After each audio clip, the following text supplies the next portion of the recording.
नमस्कार, प्रणाम। आप देख रहे हैं VSS न्यूज और मैं हूं अभिषेक कुमार मिश्रा। आज हमारे साथ मौजूद हैं बगौरा पंचायत की पूर्व मुखिया मीरा ठाकुर जी और इनके कार्यकाल जो है 2006 में प्रथम बार इन्होंने बगौरा पंचायत के मुखिया पद की शपथ ली थी और 2016 में जो है जनता ने परिवर्तन कर फिर दूसरे नई मुखिया को बनाया था। 10 साल की इनकी कार्यकाल रही और जो है ये पुनः एक बार चुनावी मैदान में आ चुकी हैं और ये किस विषय किस मुद्दा को लेकर जनता के बीच आ रही है ये हम लोग को जानना है और ये देखना है कि जनता इस बार किसे चुनती चयन करती है, क्योंकि इस बार फील्ड में 7 प्रत्याशी है और जो प्रत्याशी हैं किस प्रकार से और किनका क्या मुद्दा है ये हम लोग जानने का कोशिश करेंगे। और इनका जो एजेंडा है, ये जो चुनाव के बीच आ रही है, जनता के बीच आ रही है इस बार, तो इनका पुराना वही एजेंडा रहेगा चुनाव में या कोई नया कार्यकाल नई योजनाओं के साथ जो है ये आ रही है, क्योंकि आज ये किसी पहचान की मोहताज नहीं है। इनकी पहचान इनका नाम खुद है।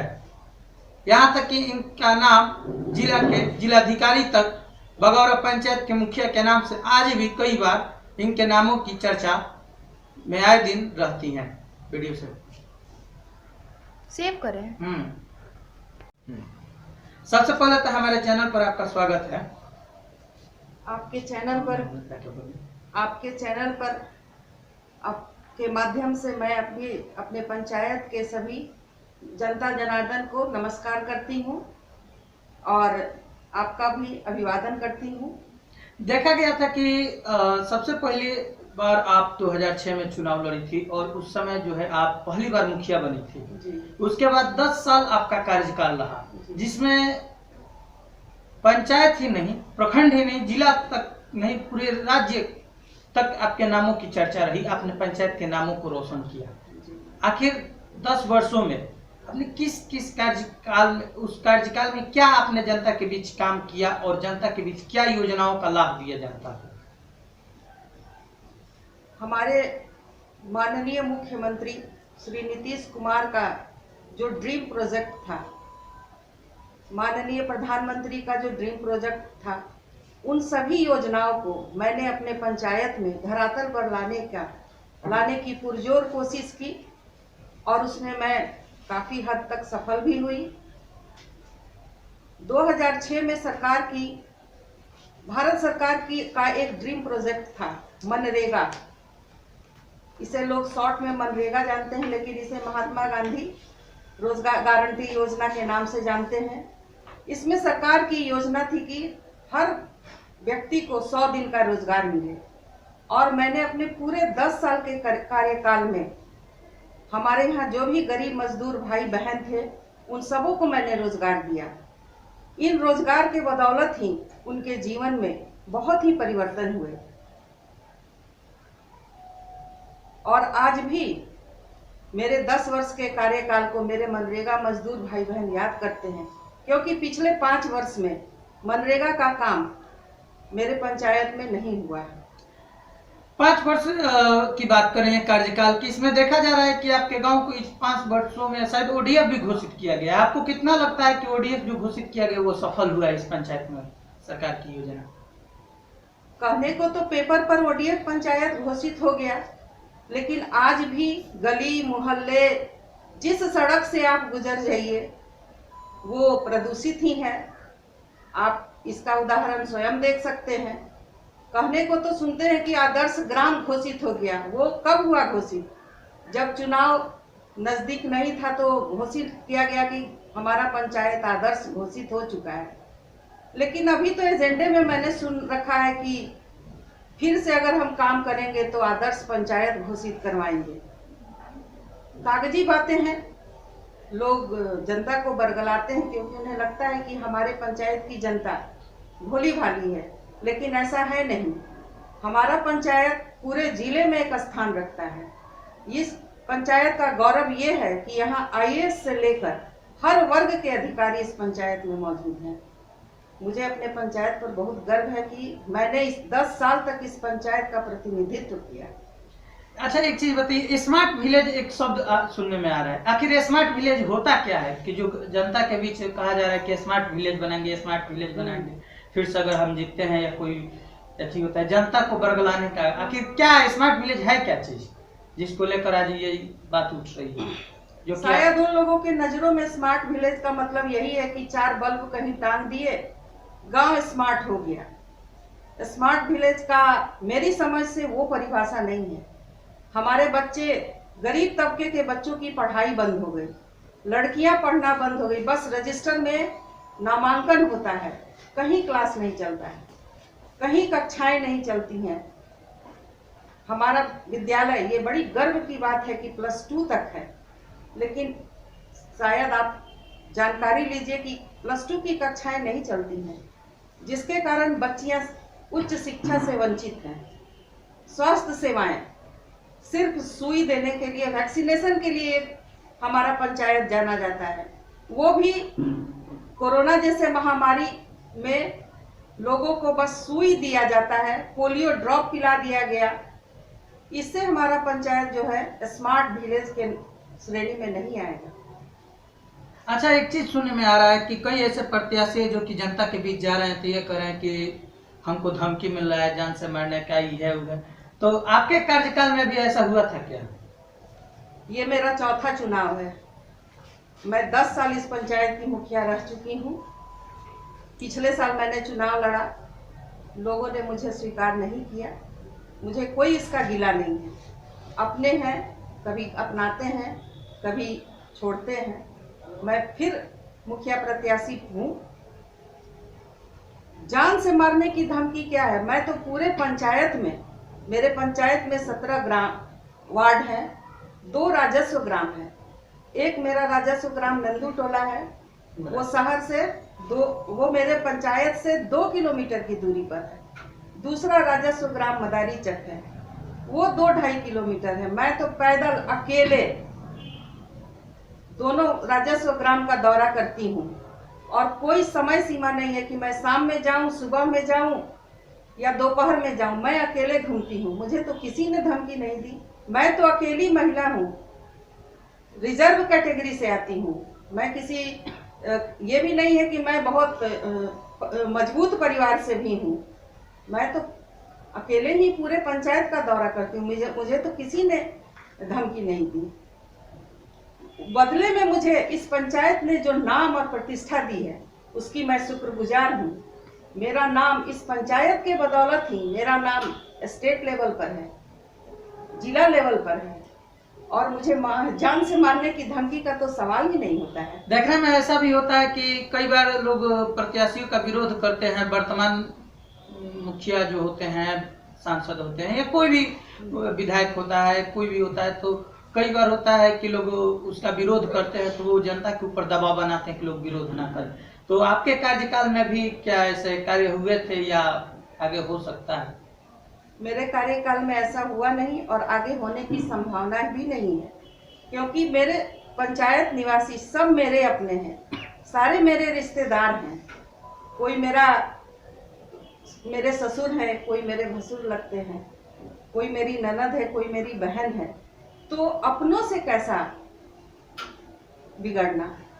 मुझे कोई अपने पंचायत वासियों से कोई शिकायत नहीं है। मैं बहुत खुश हूँ, बहुत भाग्यशाली हूँ कि मैं रहने वाली भागलपुर की, और इस छोटे से गांव में मैं विवाह कर आई, और जो पद प्रतिष्ठा मुझे मिला, पता नहीं और मैं जाती तो मिलता या ना मिलता, लेकिन मेरी पहचान मेरे बगौरा निवासियों ने दी।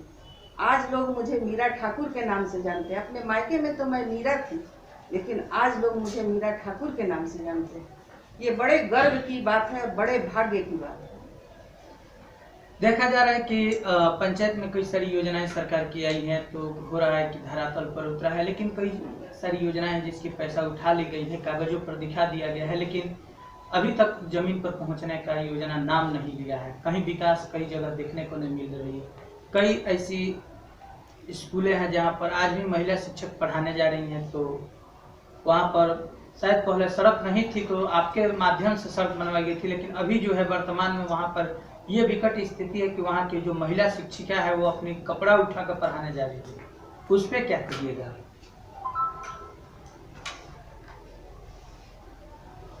देखिए, जहाँ तक हर विद्यालय जो है सड़क से जोड़ा गया है, सारा विद्यालय तो सड़क से जुड़ा हुआ है। अब महिला शिक्षिकाएं किस रास्ते से जाती हैं ये तो उन पर निर्भर करता है। हो सकता है वो छोटे रास्ते को पकड़ती हो। तो गांव है, बारिश के मौसम में पानी वगैरह लग जाता है तो ये समस्याएं आ सकती हैं। लेकिन मैंने तो पुरजोर कोशिश की पिछले 10 सालों में कि हर जगह, हमारे समय में तो पीसीसी का आता नहीं था, पूरे 1 साल में 1.25 लाख रुपए आते थे।